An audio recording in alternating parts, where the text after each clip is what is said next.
when you own or be owned, you could do so much. You could do so much because a lot of times in our community, we're complaining mostly about income, jobs, real estate, apartments. Like if we're looking at the majority of the things that we have going on, those are most of the issues. And I said, I can help with that. I can push the culture forward humbly with some skills and some strategies and my galvanizing or leadership skills per se, and control some stuff, and it feels good.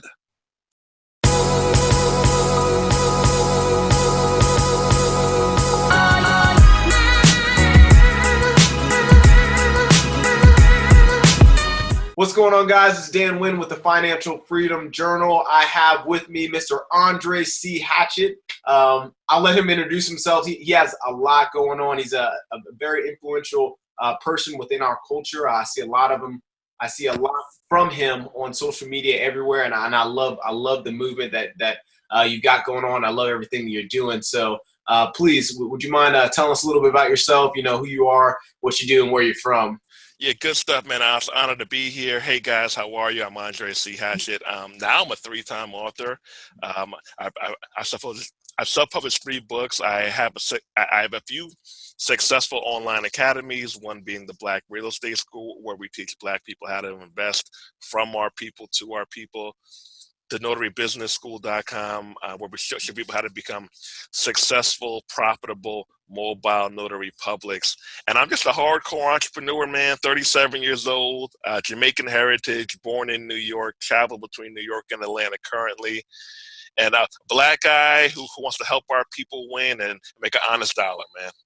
And I love it. Like I said, I don't see too many people that's strictly targeting our culture, and at least in a positive light, in doing so, trying to increase financial literacy and also increase wealth, building wealth. So like I said, I love that. I love everything about that. So that's great. And like I said, I met you, or I heard about you, I learned about you from the Black Real Estate School, which is, I know it's taken off. It seems like it's a great program for people to learn and kind of get the foot in the door. And I see a lot all over about you on IG. We'll post the links. They'll be right below his picture there, so you'll see those there. Please reach out to him. It's a phenomenal movement. I love it. So, can you walk us through? I know you speak a lot about real estate. So in the Black Real Estate School. So. Mm-hmm. Can you talk about some of your deals that you've done? Maybe what was your first deal and what did that look like? Maybe some of the numbers. Yeah. So I got my first property when I was 22. I went from mom's to my place. I didn't have enough money and I wasn't going to rent. So I said, I'm going to do this thing. So I stayed home. I saved. I'm going to give a detailed backstory. I was making $15 an hour at the time. I was working with special needs children, so that's not a ton of money to do a lot. So I had to be very strategic with every dollar I made. When I say every dollar, I mean every dollar. I wrote down every dollar I earned and spent for like 2.5 years, man, like literally 2.5 years, man. I wouldn't go above 30% of what I made for a day, and I splurged once every 2 weeks or so, and I maybe got like Red Lobster or massage or something. I just didn't have it, so I was able to get a place in Yonkers, New York. It's a co-op for people who are outside of New York area. You just call it a condo. Yeah. So you got that. It was like $53,000. Put $5,300 down or so. Big studio apartment, about 600 square feet, parking spot, and I got it because that's what I could afford, and it made sense. It made sense. I knew my aunt wanted me to go look at it, and she was like, "Get it, Andy." Everyone calls me Andy in my family. Get it, Andy, because my payments are like $600 a month, right? And yeah, if I would have rented it out even then, I could have rented it out for like $900 a month. Now, with the resurgence of Yonkers, I could probably get like $1,200 or $1,500 a month for this thing. So yeah, man, that was the first deal, and man, I felt really good about myself. You know why? Because at that age, a lot of people, a lot of my friends, my cohorts were like graduating college. That they have their route and they have their plan all mapped out. I didn't go that route. I worked. I went to school here and there, but it wasn't really my thing like that. I knew that accumulating assets was my thing, and I did it. Yeah, I was deal one. Dude, that's great, man. I love hearing that story. I mean, you have a phenomenal story, especially, you went from basically making minimum wage and you went and bought a condo. It's that first deal. That first deal is so important for everybody because it changes the mindset. It changes how you think about things and how you view things. You said it yourself. You're good at acquiring assets now, and now you're building multiple businesses. Those are all assets. So it's phenomenal. Can you talk a little bit about maybe how you found it and you kind of went over how you structured it and as far as I think you said you put some money into it, so leveraging. Can you also talk about maybe what that meant to you as far as being able to leverage a little bit of money for a larger piece of asset? Yeah. So I kept my credit stellar. I also had a car, an Acura Legend. It died. Right, I was probably like 21 at that time. Now, this was a crucial point to the whole story here. I want to try to get this in here. I had like $10,000 in the bank, 21, car died, 720 credit score. It was, for fork in the road time. Either go get a car, which I could have financed at least like a nice car, Benz, a little BMW, something hot, right? But I took the bus. I was like, I knew enough from reading about debt to income ratios that the car would take me out of the mortgage qualification game. So I stuck it out, rode the bus. So yes, I saw it in the newspaper. This is going back a little bit, right? So I saw the listing in the newspaper, and I was like, co-op, no board approval. I was like, okay, this makes sense. So I called, and I went to go see it that day. Now they were having an open house that Saturday or Sunday. This was a Friday. I was like, can I come today? So I went that day, and I handed in an offer. My aunt said, don't lowball it. Don't try to just offer full prices. So I was like, all right, I offered full price, and I did so because here was her logic. I've been looking for a while, and it's not worth losing out on the deal over $1,000 or $2,000 because on your mortgage payment, that's like $20 or $30 a month. And I was like, all right, you're right. So handed it in. They told me the offer was accepted. I think they called me back the Monday after the open house. I'm actually glad I was so aggressive and went before the open house because I was able to beat out everybody. Closed a couple months afterwards. First time getting a mortgage or even talking to like a mortgage broker in detail and doing all this stuff. And it was real, man. Now I think about it like, wow, like I was a young dude. I was a young dude. Yeah, that was deal one, man. That was deal one. So yeah, our newspaper went to go see before the open house, handed in the offer, full asking price.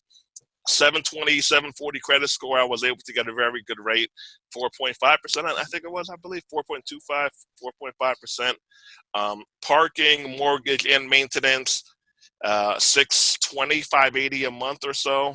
And yeah, man, I still own the property now. So what do you do? My do? brother lives there. Oh, so your brother lives there. Okay, Mm-hmm. So you're able to help out family members with through the yeah. That's awesome. Yeah, keep it in the fam. That's great, man. That's great. Do you have any future plan for it outside? I mean, I'm assuming is your brother just paying off the mortgage, paying down the debt? Yeah. So I'm not making any money on it currently, but once he moves out of there, I'll rent it out. I'll clean it up. So if you're familiar with you got it. If you're familiar with the New York and the Westchester County area, Yonkers had a pretty bad rep for a while, but a lot of that has changed. They are putting millions and millions and $1 million into right where I'm at. So before the area was what they call sketchy. They call them opportunity zones now, right? Opportunity zones, the G word, gentrification, all that stuff. I knew it was coming, which is why I was cool with it. Like I was like, all right, I'll just wait it out. It's gonna change, and all kinds of high rises, Dan, like waterfront restaurants. So yeah, man, I'm not ever gonna sell that thing, dude. That's excellent, dude. That's phenomenal. So so first deal. So where you at right now? How many deals have you done so far? I mean, I know you did that first deal. You're helping out the family. Seems like it's phenomenal returns. You invested in Opportunity Zone before they were called Opportunity Zone. Yeah, yeah. And then and you're able to capitalize on that. So now where you sitting at? So now I'm at six units. A couple of those, one of those are duplex. One is a duplex, and some of those I co-own as well.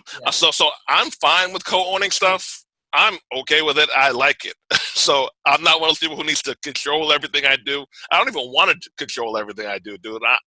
I'm fine being the top dog on some stuff, and I'm fine being the minority partner on some stuff. So we got 3 in Detroit. We're working on another one. One of those ones in Detroit is a duplex. We got it from an auction for like a few $1,000s. So what we're going to do is renovate it and get it back on the market. I have a couple more in Atlanta. And yeah, man. So Yonkers, Detroit, Atlanta for now. So I'm just curious, why those markets? Why Detroit? Because that just I guess I get Atlanta because you said you go from New York to Atlanta, but where does that come from, Detroit? So I like bad neighborhoods, and I'm using air quotes bad, what they call bad. So underserved hoods, ghettos, whatever you want to call it. I like those areas. And Detroit's a major market. It's a major market, and it's going to change. It's actually changing now. So. And it's cheap. You know how much we got these houses for out there, man? For like $12,000, $15,000, $30,000. That's hard to find in other parts of the country. So it's cheap. Yeah. It makes sense, and we're in it for the long term. I mean, with the group, and groups or even on my own, I could, and this is the plan to get in on one house a month for the next year and change. So either be full owner or minority owner of one house a month at least for the next 12 to 18 months. And there aren't a lot of markets where I personally could do that as. So that's where I can do it. So that's where I'm at. I imagine there's also a secondary reason for investing in those in what opportunity zones, if you will. Yeah. You talk a lot about own or be owned. I love that quote. Mm-hmm. I'm assuming you coined that quote. I did, yeah, I did. I love that quote. Own or be owned. Appreciate it. Yeah, hey, you got to own some land, or someone else is owning it for you, and you're paying someone else, basically. So I really do like that quote. But I assume that you're investing in the opportunity zones outside of just, hey, it's cheap, but I'm assuming it's a way to kind of give back to the culture, maybe teach others in the area. Can you expound on that a little bit about like some of the things that you're doing within those areas? Yeah. So when you are the landlord, you're able to pick the tenant. So if somebody has had a ding on their credit report, but it was like a long time ago, or they can put a couple of months down security deposit, even though their income might be a little bit off the books per se, you're in control of this. So a lot of our people, I mean, let's just be frank, we've been through something. A lot of us have been through something, and we're able to actually give people a chance, a fair shake at life. We're able to charge a little bit under the average rent for the areas, which we've done for all our Detroit properties. We're able to work with people, and we're even looking at even trying to sell them some properties that we get via seller financing, where we become the bank. Yeah. And they're paying us the money directly, and we could look past certain things. So when you own or be owned, you could do so much. You could do so much, because a lot of times in our community, we're complaining mostly about income, jobs, real estate, apartments. Like, if we're looking at the majority of the things that we have going on, those are most of the issues. And I said, I can help with that. I can push the culture forward humbly with some skills and some strategies and my galvanizing or leadership skills per se, and control some stuff, and it feels good. It does, man. I definitely understand. I have a 4-unit in what some would say kind of an opportunity zone as well. Nice. And I have a couple Section 8 tenants, and I've been able to do a lot with as I was going through the renovation, at least, involving them in the renovation, kind of talking them through what the numbers look like. Not, just being able to educate others who might not be exposed to it. So I think I'll talk the conversations I have with other friends. We talk about this a lot. Why is homeownership within our culture probably I think the lowest amongst any other race? Yeah. What we came to the conclusion, I'm not saying what tends to get brought up is just the lack of exposure, the lack of it kind of being brought into the school system, especially the minority school systems, like our school systems.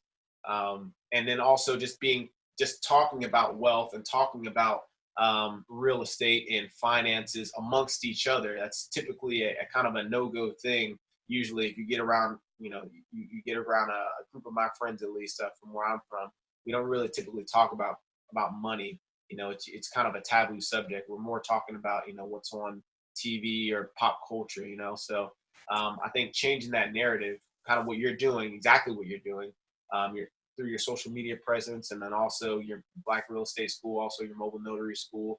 I just think it's phenomenal. That's the way to make a change. Yeah, I appreciate that. So what I was just trying to do when I started, man, I was like, it was exactly that. I was like, a lot of people, we're talking about stuff, and again, like I go out, I do, I have a good time, but it was a concentrated effort almost to force people to talk about assets and life insurance. So I was just throwing it out there. I was literally, I didn't have an exact plan per se. I didn't know I was going to build these online academies. I know that I know how to get a house or two, and I know how to make a few dollars as a mobile notary public, and I just know how to start stuff. I know how to start and get going. And I said, I'm just going to throw it out there, man, and see where it lands. So that was about 6 years ago, and still here. And I actually feel now that it's becoming the norm. It's becoming more of the norm, where we're having these conversations, where we're targeting going to a Black-owned restaurant to eat. Where we're talking about group economics. I had people hit me up who said, "Hey, look, I've been watching you for years. I just started, and thank you." I was like, "Wow, that's deep." But now it's becoming more the norm. It's becoming almost trendy. I just hope it stays there. Dude, I love it, man. I can't say enough about it, man. It really does excite me. Like I said, seeing the movement that you have going on, seeing people like you and Jay Morrison, and there's a lot of others that are really in the real estate game right now. I think Jay Morrison did TREP, Tulsa Real Estate Investment Fund, or Yeah, Tulsa Real Estate Fund. I actually was working with them in the initial stages. I was in charge of the social media management, and I hosted the Tulsa Thursday podcast. So, yeah, I helped them get off the ground. I was with them for about a year and a half. And, man, listen, it just goes to show we raised $11 million within the first 7 or so days, something along those lines. And it was just like, we're ready. We as the people, we're ready to do some stuff together. We've all heard about the cliches, we don't work together. It's like, man, that narrative is over now. Like all these negative memes and all these negative stereotypes, man, our generation has step by step done a very good job, I gotta say, to eliminate those things, because we're working together, we're talking about it, we're owning assets. A lot of my Black male friends are either married or in long-term relationships. I definitely see our race moving forward, Dan, and I'm very proud of that. Yeah, big time. And people like you, are really pushing it. Helping pull that load. So, like I said, I had to reach out to you. So it's good stuff. You're the man. All right. So, tracking, you have 6 deals right now. Some of them are co-owned.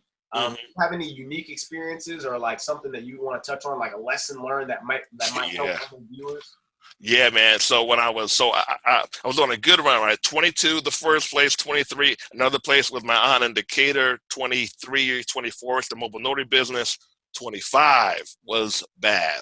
I got scammed by my cousin on some deals, also in Atlanta. Yeah, not so the cousin, though, not the cousin. Older cousin, big cousin. Man, so come to find out, he ripped off some other family members too, man. Some people who were very, I'm not gonna say who, but close to him. So this guy it was a low life, man. So it was during the mortgage hype. The appraisers and the lenders, they were jacking up the properties, the value of them. People like me didn't know. We bought them, and we could only rent them out for like 1/4 or even half of the mortgage. Wow. Yeah, man, and I lost 3 properties. I had like 20,000 saved. I lost 3 properties. My credit score, which I told you was great, that was bad. Filed Chapter 7. Hated real estate. Hated life for like a solid year and a half, 2 years. So yes, I have been through the ringer. I have been through the ringer, man. So some people would call that an L, right? And like a lot of times people think L's are for losses, dude. But for entrepreneurs like yourself and I look at L's as lessons learned, right? Totally. So Yep. what was your lesson learned in that? Because I have a very similar experience. I've talked through. Oh wow. I've talked through it on a different video, but I have a very similar experience. So what did you learn from that? And what would you say would help someone else that's watching this? Yeah, trust but verify. So it was someone who I look up to, someone who, and just because someone's doing really well, it doesn't mean they're honest. Because he owned like probably 20 or 40 units then. But yeah, so trust but verify, and get outside opinions who aren't related to the deal. So if you're asking your real estate agent, hopefully they'll give you the real, but they might not. If you're asking someone who's selling you the deal, hopefully they'll give you the real, but they might not. Get a third party, even if you got to pay them. Like say, hey, look, I got something I'm working on. Can I pay you for an hour or two of your time? Get an outside opinion who's not related to the deal, and give them their take, and get honest feedback from them, and then take it from there. So here's something that I realized is once things start going bad, immediately find a way to get out. So I was trying to hold on. I should have just done a short sale right away, but I was too distraught, man. I was upset, not just because it was a loss, because I was scammed by someone who's literally blood. So, but as soon as things start to hit the fan, get help, and do your best to resolve the situation as soon as humanly possible, and accept the lesson, accept it, and do your best to do the right thing, and learn from it going forward. Big time, man. That's definitely true. Trust but verify, and then also get outside resources to help. And that is a very solid information. Can definitely help someone else that's watching this, for sure. So, I just want to backtrack just a little bit because you did talk about seller financing. For those out there who might not know what seller financing is, can you kind of explain that and just give a quick example of why that could be beneficial? It kind of almost goes directly with owner be owned, because that's the ultimate type of ownership, right? So, it doesn't get much more ownership, much more boss than that. So here's the seller financing, and it goes to real estate, land, businesses, whatever, cars, whatever it is. So if you own a piece of property, a lot, or a duplex, free and clear, you can sell it via seller financing. That's where the buyer will give you 10% down or 0 down, or whatever you guys come up with.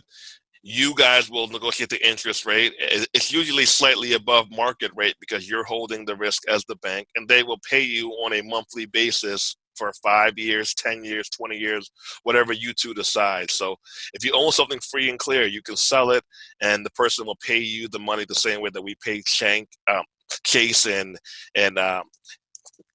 Wells Fargo our mortgage money now. Correct. Yeah, definitely. I see a lot of people leverage that through. So I've seen a lot of mobile home owners use seller financing. So they'll buy a mobile home, or even in this case, they'll buy a house that's maybe $20,000, like you said, right? And then someone will come by. The contract that you work requires a $3,000 down payment, and then they continue to make mortgage payments plus a little bit extra just to keep that home locked in at the certain rate that you guys agreed at. So I hear that works out a lot. I have not done seller financing myself, but yeah, I know the power of it, because you literally become the bank, and I think that's pretty cool. So. Yeah, and it's so dope because you're able to look out for someone who might have a credit problem. Maybe they might make some money. They might make good money, but not show a lot of money tax-wise. Maybe they are all leveraged out mortgage-wise. So you're able to get some pretty cool stuff done, and because they're probably in a situation where they kind of need you, you can charge a slightly higher than average. Or hopefully you don't gouge anybody, but a slightly higher than the going rate that banks charge, because you're taking on a whole lot of risk. And you're right. I mean, that's a major key too, because you talk about giving back to the culture, right? That's an easy way to help someone in need. Like just like you said, get someone into a home. Hey, You can seller finance. We're not going to charge you some crazy rate, but obviously we have to make a little bit of money off of it. Yeah. But yeah, you can help someone get into their first home that way. That's definitely feasible. Yeah, and that's why homeownership is so important for us. Like that's why it's so important for us, because once we do these things, we got to think about the next generation of people, and we're able to give them a leg up because we did some of the hard work initially. You're right. Definitely. So what's next for you and your businesses as far as the mobile notary, the Black Real Estate School? I know you got an app out right now as well. What's next for you? What are you looking to get into next? Man, I'm enjoying the online teaching. I've been able to get some co-teachers on to teach on the platforms. I actually have been able to get a bunch of my former students to start teaching on the platform. So like it's good to know that you're doing something that helps them go out and buy homes and become mobile notaries successful, and then they come back and they teach the next round of cohort. So I'm going to grow that, going to expand that, and I actually have a holding company. Where we're going to be more aggressive about buying properties as a group, give everybody a fair return, and I'm really trying to get like a property a month. If I can get a property a month, so we're in like June, July-ish now, a property a month for the next 18 months at least. I'm 37. I'll be looking really pretty at 40. So that's what I'm thinking about. I stopped thinking I stopped being a short-term guy, which I'm glad I did. I started being more of a mid-range, long-term guy. And when I did, I actually became more successful. So that's the plan. Right now, everything I'm doing now is for 40. So about 3 years. Great, man. Great. You got a 3-year plan going on. So essentially what you said is financial freedom, and I'm going to hit on that here in a second. But obviously that's the title of the YouTube channel, financial. Yeah. But so in 3 years, you're looking to gather enough properties, I'm assuming, to achieve your financial freedom, correct? Yeah. The goal is to be able to have the option around that 40ish range to spend a lot of time on the beach, or Thailand, or Jamaica, or whatever I want. I don't know how much I'm going to do it, but I want the option, man. I want the option. That's the key, man. Just having the option, the ability to do it. Because now what you're doing is a choice. So everything that you give of yourself at that point is true. Is I feel like that's true passion. That's something that you truly want to do, because you have a choice not to do it. That's the truth. That's the truth. And I also so part of my plan as well is be able to help supplement my parents' retirement. So they're around the early 60s age. So a lot of things that I do is actually for them as well. I actually haven't even really told them, but I'm hoping that they'll be able to start working through what they've done on their own and what I have going on as well the next couple of years. Definitely. That's real freedom. That's real freedom. That's a super noble cause. I like that, man. Thanks, man. Really nice. So we talked about financial freedom. What does financial freedom mean to you? The option of working from wherever I am in the world, the option of sleeping late, being able to help people out, whether it be with information, with time, with money, but being able to give somebody a strategy or a plan or a down payment or something to open up the door for them, man. I'm not a minimalist per se but I'm not I don't need 10 cars. I don't even like 2. Like that's a lot in itself. I'm just not that guy. I just want assets coming in so I can do what I want when I want, and so I can help people open up the door for themselves, man. If I can get my siblings, there's 7 of us, all to have the option to have my nephews and my nieces do what they want to do, like go to college, not go to college, whatever. If I'm able to help get that stuff in order, man, I feel really good about myself.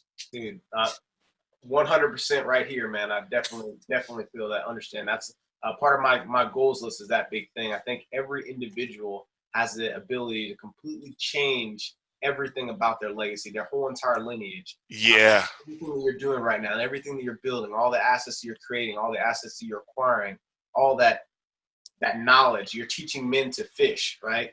Through your platform. You said you teach them and then they come back and teach, and you're spreading that knowledge across your family members, and they're probably doing the same thing. Just look at that ripple effect, man. That's crazy. How you've been able to, how one person can completely change not just your lineage, not just like your lineage, but everyone that you've come in contact, all the people that you've taught. That's a major thing. People talk about,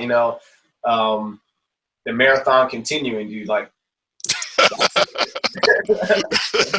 Hey, I'm here for a reason, man, and I'm here to maximize it. And the fact that I'm able, to hear positive words from guys like you, man, it means a lot to me. Thank you, Dan. I appreciate it. Yeah, man, anytime, Andre. So how can my viewers get in contact with you? If anybody's watching this video, how can they get in contact with you, and how can they find out more about you? Yeah, so you want some free game, go to my YouTube channel. I've had content up there for like 4, 5, 6 years.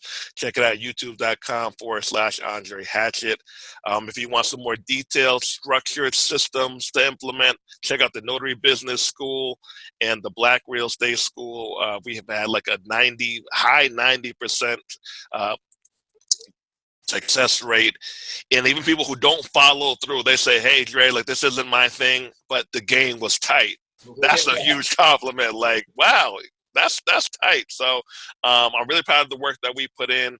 If you want to learn how to make an extra few $100 a week, or even on a good day, I would look into the mobile notary business. You could do it part-time, full-time in any city or state.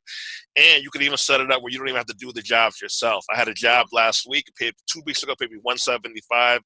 My friend did it for $85. I made $90. So you could do that a few times a day all over the country. It's a great niche business. Instagram, Andre Hatchet, and the Black Real Estate School. And honored to be here, Brother Dan. Honored to be here, man. Hey, and everything, to my viewers out there, everything that he said, most of it will be right below his picture. And then also check out the show links below, where you can find out more about Andre's contact information will be there. So is there any last words you'd like to say to any of the subscribers out there, anyone listening? Yeah, get the ball started. So there's no perfect way to get the thing. There's no perfect investor out there, right? Something is going to happen along the way. You'll get better along the way. And even though I've had some great losses, I'm just glad I started. I'm just glad I've started, because when you start, even your mess ups, you can teach and help somebody else grow and learn. And don't be afraid. If you don't have a ton of money, don't be afraid to join up with some people and own 2%, own 5%, own 7%. It doesn't matter. You know why? Because now you have the momentum. Now you have the confidence, and that will trigger you to go out and make some more money, to do some more stuff. So small ownership is still ownership. Just get in the game. Correct. Also, I'm just going to do a quick shout out to AndreHatchet.com. You can also find all the information there as well. Got a really nice website, and pretty much every single thing that we talked about here is on his website. Andre Hatchet, HATCHETT.com. And like I said, really look Mr. Hatchet up. Just great individual, really giving back to the culture. Extremely happy to have you on the channel.